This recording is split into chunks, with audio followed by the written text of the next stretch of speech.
പാഠം 39. ഒന്നുകിൽ ആശാന്റെ നെഞ്ചത്ത്.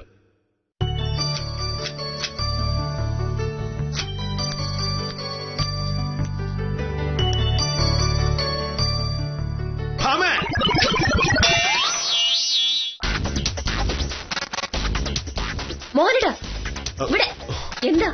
ഇവിടെ ഒരു എന്താണ്? ഇവിടെ ഇതെന്താ ഭാമേ? ഈ തറയിൽ അഴുക്ക് നീ കണ്ടോ?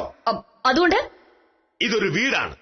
ഒരു വീട്ടിനകത്ത് ഇങ്ങനെ അഴുക്കിരിക്കുന്നത് ആ വീട്ടിലെ പെണ്ണിന്റെ കുഴപ്പമാണ്. പെണ്ണുവഴുക്കും തമ്മിൽ എന്താ ബന്ധം? ആ അടയാളം കണ്ടാൽ അറിയാം അത് മോഹനേട്ടന്റെ ചെരുപ്പിന്റെ അടയാളമാണ്. മോഹനേട്ടൻ പുറത്തെ അഴുക്കിൽ ചെരുപ്പിട്ട് നടന്നിട്ട് അത് മുഴുവൻ വീട്ടിലേക്ക് ചവിട്ടി കയറിയിട്ട് ഇപ്പൊ കുറ്റപ്പെടുന്നത് എനിക്കാ. ശരി, സമ്മതിച്ചു. എന്റെ ചെരുപ്പിന്റെ അടയാളം തന്നെയാ. പക്ഷേ അങ്ങനെ എന്റെ ചെരുപ്പിൽ നിന്ന് എന്തെങ്കിലും അടയാളം അവിടെ പറ്റിയാൽ അത് വൃത്തിയാക്കാനല്ലേ നീ. അയ്യേ, എന്താ സംശയം? ഭാമേ, നീ എന്റെ ഭാര്യയാണ്. വീട് വൃത്തിയായി സൂക്ഷിക്കേണ്ടത് വീട്ടിലെ പെണ്ണുങ്ങളുടെ ജോലിയാണ്. അയ്യടാ, എന്ന് ആര് പറഞ്ഞു? ഇന്ത്യൻ ഭരണഘടനയിൽ എഴുതിയിട്ടുണ്ടോ? ഭരണഘടനയിൽ എഴുതുന്നത് മാത്രമാണോ കാര്യം? രാവിലെ എഴുന്നിട്ട് പല്ല് തേക്കാൻ ഇന്ത്യൻ ഭരണഘടനയിൽ എഴുതിയിട്ടുണ്ടോ? കുളിക്കണമെന്നോ കക്കൂസിൽ പോണമെന്നോ എഴുതിയിട്ടുണ്ടോ? ഇല്ല. എന്നിട്ടും നമ്മളെന്തിനാ അതൊക്കെ ചെയ്യുന്നത്? അതുപോലെയാണോ ഇത്? നമ്മുടെ നാട്ടിലെ നിയമം അനുസരിച്ച് ആണും പെണ്ണും ഒരുപോലെയാണ്. അവ ഒരുപോലെ എന്ന് പറഞ്ഞാൽ രണ്ടുപേർക്കും ഒരേ അവകാശം, ഒരേ പദവി, ഒരേ അന്തസ്ത്. അങ്ങനെ വരുമ്പോ വീട് വൃത്തിയാക്കുക എന്നുള്ളത് എങ്ങനെ സ്ത്രീയുടെ ബാധ്യതയാവും? ആ അഴുക്ക് അതവിടെ ഇരിക്കുന്നത് കൊണ്ട് എന്തെങ്കിലും ബുദ്ധിമുട്ട് തോന്നുന്നുണ്ടെങ്കിൽ സാറ് തന്നെ അത് കഴുകി വൃത്തിയാക്കേണ്ടി വരും. എനിക്ക് സൗകര്യമില്ല. ഓഹോ,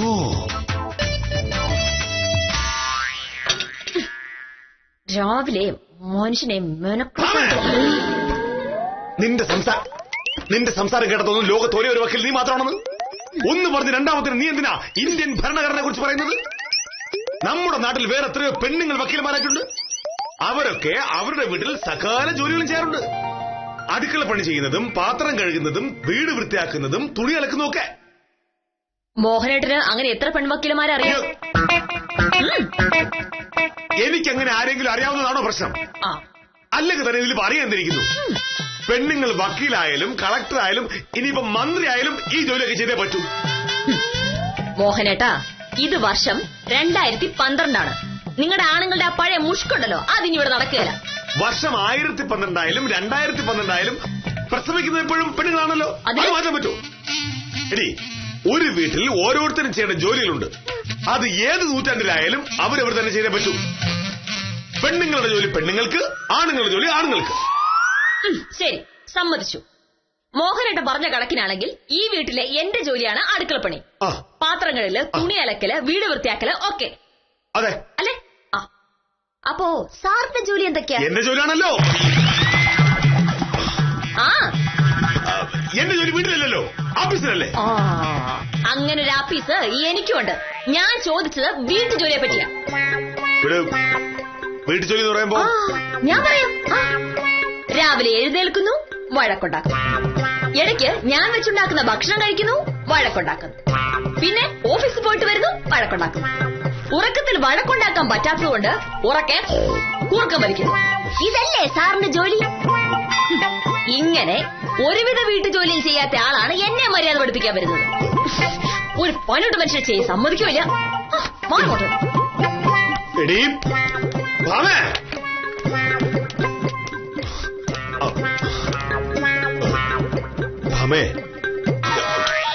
ഒരു നിമിഷം, ഞാൻ വെറുതെ വഴക്കുണ്ടാക്കാൻ വരുന്നതാണെന്ന് നിനക്ക് തോന്നും. പക്ഷേ നമ്മുടെ വീടിന്റെ ഉമ്മറത്ത് അങ്ങനെ ഒരു അഴുക്ക് കണ്ട ആർക്കാ ദോഷം? ആർക്കാ? നമുക്ക് രണ്ടുപേർക്കും. ഇപ്പോ ഇവിടെ ഒരാൾ കയറി വരികയാണെന്ന് വിചാരിക്കാം. കയറി വരുന്നിടത്തിന് ചെലി വന്ന് കയറുന്നവർ നമ്മളെ കളിയാക്കില്ലേ? കളിയാക്കും. ആ കളിയാക്കൽ ഒഴിവാക്കാൻ ഒറ്റ വഴിയേ ഉള്ളൂ. സ്വന്തം ചെരുപ്പിൽ അഴുക്ക് പുരണ്ടത് കഴുകി കളഞ്ഞിട്ട് വീട്ടിൽ കയറുക. ഇനി അഥവാ അങ്ങനെ ചെയ്യാൻ പറ്റിയില്ലെങ്കിൽ ചെരുപ്പിൽ നിന്ന് ഇവിടെ പതിഞ്ഞ അഴുക്ക് തന്നെത്താൻ തുടച്ചു കളയുക. ഒരു പ്രാവശ്യം സ്വന്തം വീടൊന്ന് വൃത്തിയാക്കിയെന്ന് വെച്ച് സ്പെഷ്യൽ വില്ലേജ് ഓഫീസർ എല്ലി ക്ലർക്കൊന്നും ആകാൻ പോകുന്നില്ല. ഞാൻ വീട് വൃത്തിയാക്കാനോ? എന്താ കുഴപ്പം?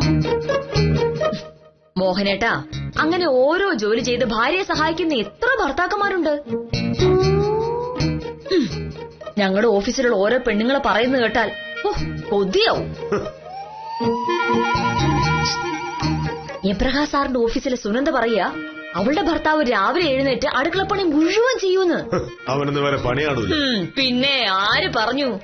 അയാള് സ്വന്തമായിട്ട് ഇങ്ങോട്ട് നോക്കി 2 മെഡിക്കൽ സ്റ്റോർ നടത്തുന്നേ. പിന്നെ സുബ്രഹ്മണ്യ സാറിന്റെ ഓഫീസിലെ ലക്ഷ്മിയുടെ ഭർത്താവ് എല്ലാ ആഴ്ചയിലും വീട് വൃത്തിയാക്കി കർട്ടനും തുണികളൊക്കെ കഴുകിയിടുന്നത് അയാളാണത്രേ. അവനൊക്കെ തല്ലണം. പിന്നെ തല്ലാമ്പടി അങ്ങോട്ട് ചെന്നാ മതി. അയാളാണ് ഇവിടുത്തെ സർക്കിൾ ഇൻസ്പെക്ടർ. എന്റെ കണ്ണു നിറഞ്ഞു പോയത് ഞങ്ങളുടെ ഓഫീസിലെ മായാമോഹന് പറഞ്ഞ കഥ കേട്ടപ്പോഴാ. അവളുടെ ഭർത്താവ് ശിവൻകുട്ടിയാണ് ആ വീട്ടിലെ സകല ജോലിയും ചെയ്യുന്നത്.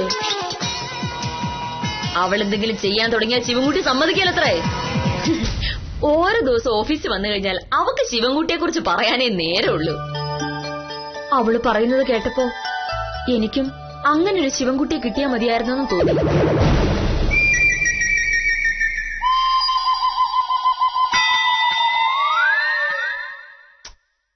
വേറൊന്നും വേണ്ട, വീട് വൃത്തിയാക്കാന്നുള്ളത് മലമറിക്കുന്ന കാര്യമൊന്നുമല്ലല്ലോ. അതെങ്കിലും ചെയ്യാൻ അറിയാത്തവര് വില്ലേജ് ഓഫീസർ എന്നല്ല കളക്ടറായിട്ട് എന്താ കാര്യം? നാളെ ശിവൻകുട്ടി ഓഫീസിൽ കൊണ്ടുവരാന്ന് മായാമുഖന് പറഞ്ഞിട്ടുണ്ട്.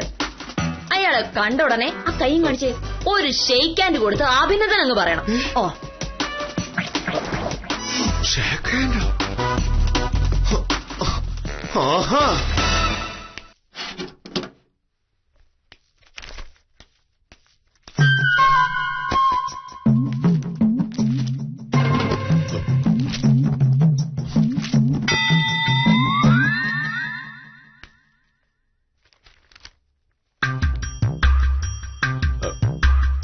ഭാമേ,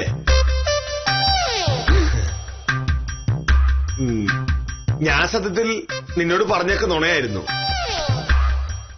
എന്ത്?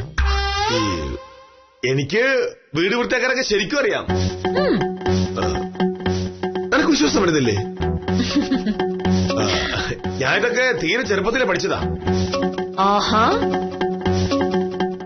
പണ്ട് ഞങ്ങൾ തറവാട്ട് താമസിച്ചിരുന്നപ്പോ ഞാനായിരുന്നു എല്ലാം ചെയ്തിരുന്നത്.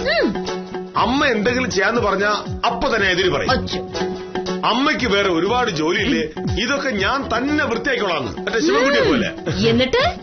എന്നിട്ടെന്താ, ഒരു ദിവസം വീടെല്ലാം വൃത്തിയാക്കി തറയെല്ലാം തുടച്ചെല്ലാം മെനിക്കിട്ടപ്പോ കാണാം അപ്പുറത്തെ വീട്ടിലെ കേശവൻ പറയാ, ഓ നിനക്ക് കിട്ടുന്ന പെണ്ണിന്റെ ഭാഗ്യാടാന്ന്. അതിപ്പോ അങ്ങ് അച്ചട്ടായില്ലേ. ഇതൊന്നും എനിക്കറിയില്ലായിരുന്നു. എങ്ങനെ അറിയാൻ? നമ്മുടെ കല്യാണം കഴിഞ്ഞ ശേഷം ഇതൊന്നും ഞാൻ ചെയ്തിട്ടില്ലല്ലോ. സത്യം പറഞ്ഞ ഞാൻ ഇതൊക്കെ ചെയ്യാത്ത എന്തുകൊണ്ടാണെന്ന് നിനക്കറിയാമോ? ഞാനിങ്ങനെ തറ ഉടക്കുന്നതായി കണ്ട നിനക്ക് വിഷമാവൂലേ? അതുകൊണ്ടാ.